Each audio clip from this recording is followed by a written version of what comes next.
오늘 본문의 말씀 안에서 너희는 모든 사람에게 관용을 알게 하라, 이 부분을 가지고 제목을 삼았습니다. 너그러운 사람. 우리가 세상을 살면서 복 중에 복이라 할 수 있는 것이 좋은 사람을 만나고 좋은 사람과 이웃하며 함께 사는 것일 겁니다. 내 가족이 좋은 사람들, 내 친구들이 좋은 사람들, 내 이웃, 직장에 일하는 일터에서 좋은 동료와 함께 일한다라는 것, 이것은 어떤 것보다 소중한 행복의 요소일 것입니다.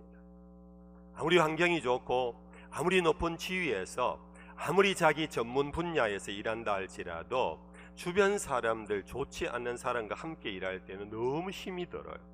아마 여러분들의 삶의 경험일 것입니다.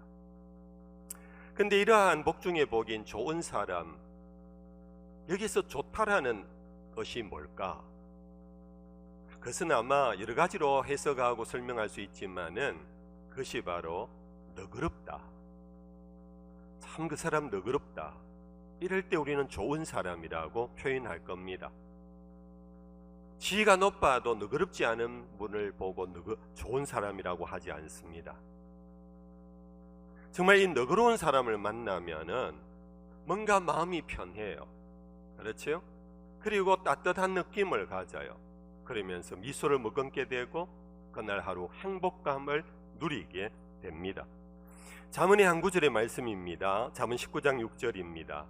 너그러운 사람에게는 은혜를 구하는 자가 많고 선물 주기를 좋아하는 자에게는 사람마다 친구가 되느니라. 여기 여러 가지로 이렇게 추석하고 해석할 수 있지만 쉬운 말로, 여러분들 그 사람 옆에 친구가 많고 그 사람을 찾아오는 사람은 누군가? 너그러운 사람. 그를 좋은 사람이라고 여기고 찾아오고 친구를 한다. 성경도 그렇게 설명합니다. 사도 바울이 그의 제자 젊은 목회자인 디모데에게 보낸 편지에서 디모데 목사여, 당신은 이렇게 목회하라. 그것이 디모데 전후서의 편지거리거든요.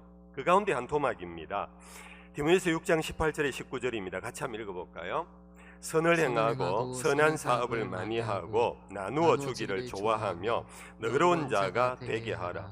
이것이 장래에 자기를 위하여 좋은 터를 쌓아 참된 생명을 취하는 것이니라.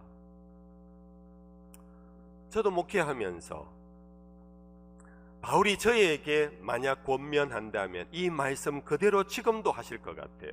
장 목사야, 너는 목회할 때 성도들 이렇게 양육해라. 여러 가지 설명 있겠지요. 근데 여기에 포인트가 뭡니까? 너희 교회 성도들로 하여금 너그러운 사람이 되게 하라. 이게 목회의 목적으로 설정하고 있습니다. 물론 교회를 통하여 선교하는 교회, 선한 일을 이루어 나가는 교회, 구제하는 교회 등등 우리 교회가 해야 할 일이 많지만은 그러한 많은 일과 행사보다 더 중요한 것은 그 일을 이루어가는 사람들이 좋은 사람, 너그러운 사람이 되도록 해야 된다. 이게 목회의 목양의 원리라고 성경이 말씀하고 있습니다. 우리의 성경에서 누구든지 그리스도 예수 안에 있으면은 새로운 피조물이라, 이 새로운 피조물이 단순히 세례 증명서가 아니라 교회 직분의 명함이 아니라 그것은 바로 좋은 사람, 그리스도 예수 안에서 좋은 사람으로 변화된 것을 의미할 것입니다. 야고보서 제3장 17절 이하 이런 말씀이 있습니다. 오직 위로부터 난 지혜는 첫째 성결하고 다음에 화평하고 관용하고 양순하며 긍휼과 선한 열매가 가득하고 편견과 거짓이 없나니 화평하게 하는 자들은 화평으로 심어 의의 열매를 거두느니라. 그래서 위로부터 난 지혜, 그는 바로 하나님의 은총에 의하여 주어진 선물이지요. 하나님의 은총에 의하여 주어진 위로부터 난 지혜는 첫째는 그 사람을 성결하게 한답니다. 그리스도의 피로 깨끗하게 한답니다. 그리스도의 피로 용서받은 의인이 되게 한답니다. 그리고는 이어서 나타나는 열매가 다음에 화평하고 관용하고 양순하며 긍휼과 선한 열매가 가득하고 편견과 거짓이 없나니. 그런데 이것은 결국은 다 동의어예요. 다 비슷한 말이에요. 결국은 이러한 것은 너그러움의 성품의 모습들입니다. 온유함의 성품의 모습들입니다. 여러분들, 관대함의 성품의 모습들입니다. 화평합니다. 관용이 있습니다. 양순합니다. 긍휼이 있습니다. 편견과 거짓이 없습니다. 이것이 바로 너그러움의 모습인데, 이것이 바로 위로부터 임하는 하나님의 은혜로 가능하다. 그래서 목사는 가르쳐서 사람을 바꾸려고 해서는 절대 안 된다라는 것을 저는 감수록 깨달아요. 오직 은혜를 받도록, 은혜의 통로가 되도록, 은혜를 받도록 기도하고 은혜의 복음만을 전하는 그것만이 교회를 새롭게, 사람을 새롭게, 세상을 새롭게 할 수 있다. 공감되면 아멘. 그래서 여러분들, 교회 와서요, 목사님 설교 어떻게 잘하나 못하나 보다 여러분들 은혜를 갈구하십시오. 하나님을 갈망한다라는 것은 은혜를 갈망하는 겁니다. 하나님의 은혜를 갈망하는 자에게 하나님 주십니다. 하나님의 은혜가 임하면은 정말로 내 모습이 변하여 새 사람, 모든 사람을 대하여 관대하고 관용하며 너그러운, 그래서 모든 사람이 가까이 하기를 즐거워하고 좋은 사람이라는 칭송을 받을 수 있는 그런 성도가 될 수 있는 것입니다. 그럼 성경에 모세라는 인물을 아십니다. 모세에게 너무 잘하니까 그냥 줄입니다. 그는 좋게는 의협심이 많았고, 나쁘게 말하면 그는 정말 다혈질의 성품의 소유자였습니다. 자기 동족을 괴롭히고 학대하는 애굽 병사를 보는 순간 자기도 모르게 쳐서 죽여버렸어요. 살인자가 됐던 사람. 그가 도망을 쳤습니다. 광야에서 자기 이름도 자기가 까먹을 정도로 그는 잊혀져가는 인생, 나이 80이 되기까지 초야의 한 늙은이로 살아가던 중에 미디안 광야에서 하나님이 그에게 가까이 오셨습니다. 그를 부르셨습니다. 그를 출애굽의 영도자로 미션을 주셨습니다. 여러분들, 하나님을 만난 모세는 이전 40년 전에 바로의 공주의 아들로서 바로가 되는 영순위의 그런 자리에 있었을 때의 모세와 전혀 다른 모습입니다. 그것은 바로 그는 너그러운 사람으로 변한 것입니다. 그는 출애굽의 과정에서 광야보다 더 힘들었던 것이, 노예 생활 종살이를 하던 사람, 배움이 없고 질서가 없고 그냥 등 따시고 배부르면은 행복하다라고만 했던, 죄송한 표현입니다, 그의 짐승 수준으로 살아갔던 그들을 광야로 데리고 나와서 목적을 향하여, 목표를 향하여 가는 그 길에 지도자가 된다라는 것은 광야보다도 더 어려운 것입니다. 자기를 제 마음대로 합니다. 도대체 질서가 없습니다. 말귀를 알아듣지를 못합니다. 조금 전에 아멘 그랬다가 조금 뒤에 노멘으로 바뀌는 그런 사람들이었습니다. 이런 사람들을 끝까지 4일도 아니고 넉 달도 아니고 4년도 아닌 40년을 그들을 데리고 결국은 요단강변까지 갈 수 있었던 힘은 모세가 갖고 있는 칼이 아니었습니다. 모세의 주변에 있었던 건의들, 군인도 아니었습니다. 오로지 성경은 이렇게 말합니다. 민수기 제12장 3절입니다. 같이 한번 읽어볼까요? 이 사람 모세는 온유함이 지면의 모든 사람보다 더하더라. 이 온유함이 너그러움이라는 말하고 동의어입니다. 이 사람 모세는 너그러움이 지면의 모든 사람보다 더하더라. 그가 똑똑하기만 했으면 실패 봤을 겁니다. 그가 만약 젊었다면 오히려 더 실패 봤을 겁니다. 그가 힘이 있었다면 오히려 실패 봤을 겁니다. 그러나 모세는 이런 사람을 대해도 저런 사람을 대해도 그는 온유했습니다. 이해를 하려고 했습니다. 안아줬습니다. 받아들였습니다. 너그러움이 그 종살이만 하던 사람들 전체의 마음을 사로잡았습니다.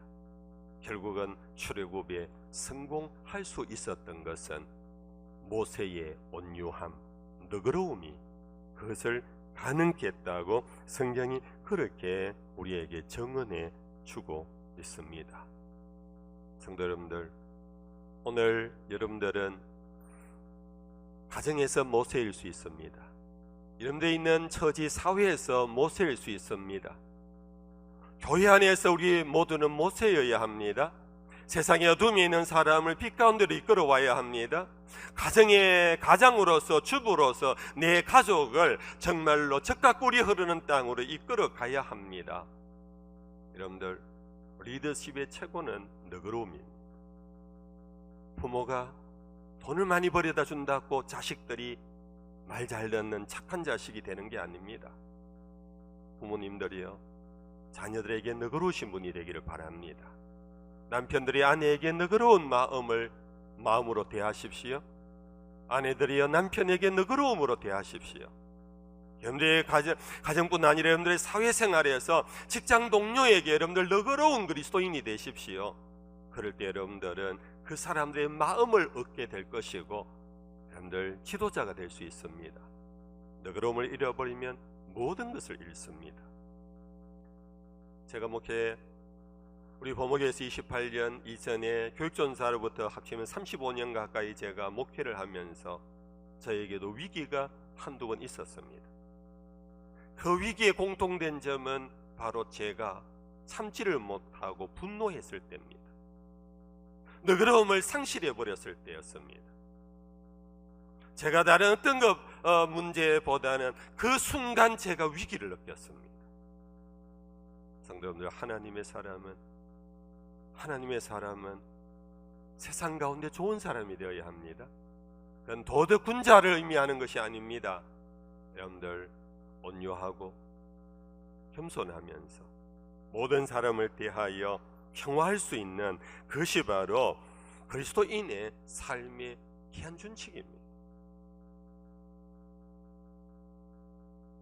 두 번째는 이 너그러운 얘기를 할 때, 설교를 들을 때 여러분들 속에 그런 생각이 들 겁니다. 목사님, 저는 제 성질머리가 너그럽지를 못합니다. 우리 아무개는 어릴 때부터, 젊을 때부터 목사님 그랬습니다. 우리 시어른들은 정말 감당이 불감당입니다. 여러분들, 오늘 우리들도 마찬가지입니다. 우리는 날 때부터 너그러운 사람이 없습니다. 교양으로 너그러워지지를 않습니다. 오직 하나님의 은혜라고 하는데, 이 은혜가 임함과 함께 동시에 중요한 게 하나 연결됩니다. 그것은 바로 순종해야 한다라는 믿음의 결단입니다. 모세가 하나님을 만난 다음 그는 변하여 새 사람이 되었습니다. 모든 사람 앞에 그는 너그러웠습니다. 그런데 그것은 성질의 변화도 있었지만은 그는 미션을 끝까지 이루어가기 위한 사명자로서 순종하는 데서 나타난 것입니다. 모세가 만약에 출애굽 과정에서 여러분들 너그럽지 못했다면은 출애굽은 끝났을 것입니다. 그는 끝까지 이 백성을 데리고 젖과 꿀이 흐르는 땅으로 가야 하는 것, 그것이 자기의 사명이었고 자기의 숙제였기 때문에 모세는 40년 전에 그 성질을 어디 가겠습니까? 화나면 사람까지 죽였던 그 성질머리 어디 가겠습니까? 하나님의 은혜가 자기로 하여금 그것을 참아낼 수 있도록 했고 뿐 아니라 그는 사명 수행자로 하나님의 명령 앞에 순종을 했던 것입니다. 그것이 오늘 본문에도 동일합니다. 사도 바울은 빌립보 교회 성도들에게 이렇게 표현합니다. 주 안에서 항상 기뻐하라. 내가 다시 말하노니 기뻐하라. 이건 명령어입니다. 5절에 너희 관용을 모든 사람에게 알게 하랍니다. 알게 하랍니다. 드러내랍니다. 네가 너그럽다라는 것을 사람들에게 보여라고 명령합니다. 그러므로 이 관용 너그러움은 단순한 성질의 문제가 아닙니다. 캐릭터의 문제가 아닙니다. 이것은 믿음 안에서 결단하는 순종입니다. 하나님의 명령이십니다. 너그러우라고. 이 명령에 순종하는 우리 모두가 되기를 축복합니다. 만약에 이 명령에 순종하지 않으면 어떻게 되는가? 바울은 경고장까지 붙였습니다. 근데 이 관용을 모든 사람에게 알게 하라. 주께서 가까우십니다. 주께서 가깝답니다. 네 옆에 있다라는 겁니다. 왜 우리가 너그러워야 하느냐 하면은 하나님의 너그러움을 우리가 누리고 있기 때문입니다. 하나님이 긍휼히 여기심을 우리가 누리고 있기 때문입니다. 하나님의 노여움을 부시고 지금도 참고 있는 하나님의 은혜가 있기 때문에 우리는 오늘 우리가 있는 것입니다. 하나님 우리에게 너그럽게 대하셨습니다. 용서로 관용으로 지금까지도 참고 계십니다. 아까 우리 장로님 기도 중에 끝까지 사랑하시는 하나님의 너그러우심 때문에 오늘 우리가 있는데 주님은 내 가까이에서 지켜보고 계십니다. 너는 모든 사람을 대하여 너그러워야 한다. 내가 지켜보고 있다. 이것은 지금도 마찬가지거니와 마지막 종말의 때 내가 너를 심판할 것이다. 너는 너그러움 속에 살았는데 그것 때문에 살고 있는데 너는 왜 남에게 그렇게 인색하고 그렇게 냉랭하고 그렇게 수판을 탱기고 그렇게 이 경고장을 사도 바울은 보태고 있습니다. 여러분들 다윗이 그의 인생 말년에 찬송가를 하나 지었어요. 그것이 바로 사무엘하 22장에 나오고 있는데 그 일부분을 제가 소개합니다. 여호와 외에 누가 하나님이며 우리 하나님 외에 누가 반석이냐. 하나님은 나의 견고한 요새시며 나를 안전한 곳으로 인도하시며 나의 발로 암사슴 발 같게 하시며 나를 나의 높은 곳에 세우시며 내 손을 가르쳐 싸우게 하시니 내 팔이 놋 활을 당기도다. 주께서 또 주의 구원의 방패를 내게 주시며 주의 온유함이 나를 크게 하셨나이다. 내 걸음을 넓게 하셨고 내 발이 미끄러지지 아니하게 하셨나이다. 다윗은 예루살렘의 주인이 됐습니다. 이스라엘의 임금이 됐습니다. 전쟁터에 나가서 활을 당기는데 이 활을 당길 힘이 아직도 그에게 있는 것은 주께서 힘을 주셨기 때문이라. 예루살렘의 주인이 된 것은 다 하나님의 은혜라고, 하나님이 나의 반석이셨고 나의 요새이시며 나를 인도하신 선한 목자셨기에 오늘 내가 있다. 그것이 바로 여기에 주의 온유함이 나를 크게 하셨나이다. 한번 따라 하십시다. 주의 온유함이 나를 크게 하셨나이다. 나를 크게 하셨나이다. 이 찬송은 시편에도 다윗의 시라고 일컬어지는 시편 18편에 그대로 수록되어 있습니다. 우리 같이 한번 읽어보겠습니다. 또 주께서 주의 구원하는 방패를 내게 주시며 주의 오른손이 나를 붙들고 주의 온유함이 나를 크게 하셨나이다. 내 걸음을 넓게 하셨고 나를 실족하지 않게 하셨나이다. 우리가 잘 아는 다윗의 고백도 똑같습니다. 다윗은 고린도전서 15장에서 이렇게 고백합니다.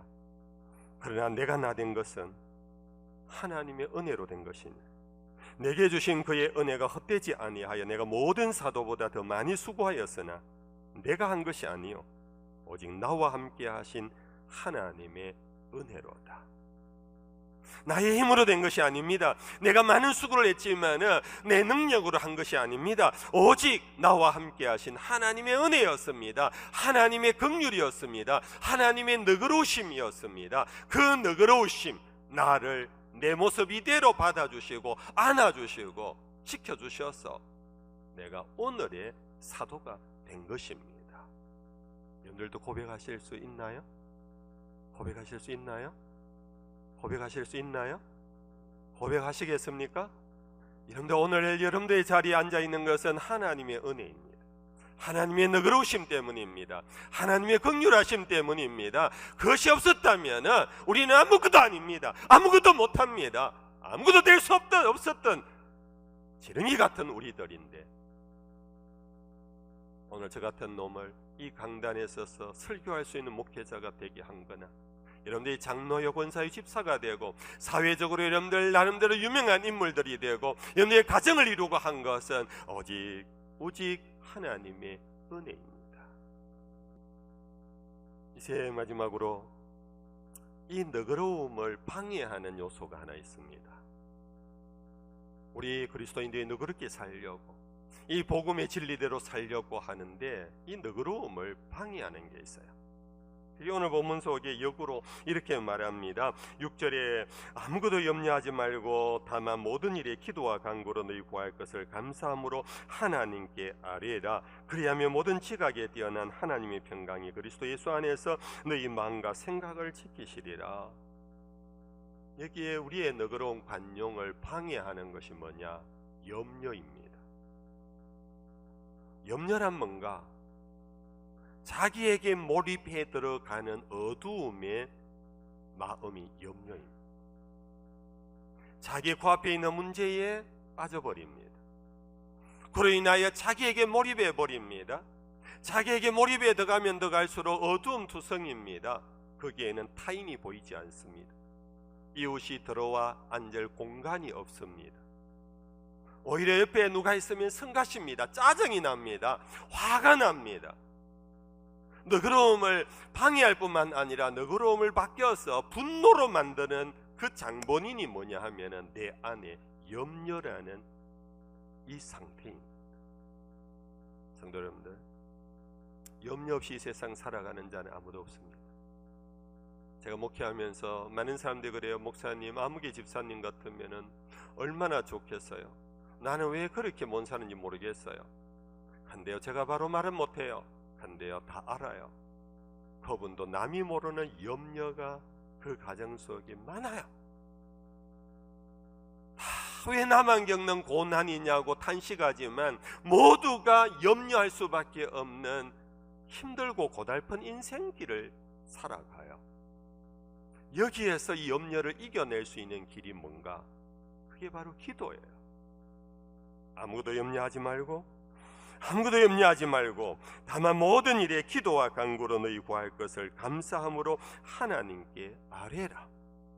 그런데 기도는 오늘 우리의 필요를 채우려고 하는 그런 도구로만 사용될 때가 많아요.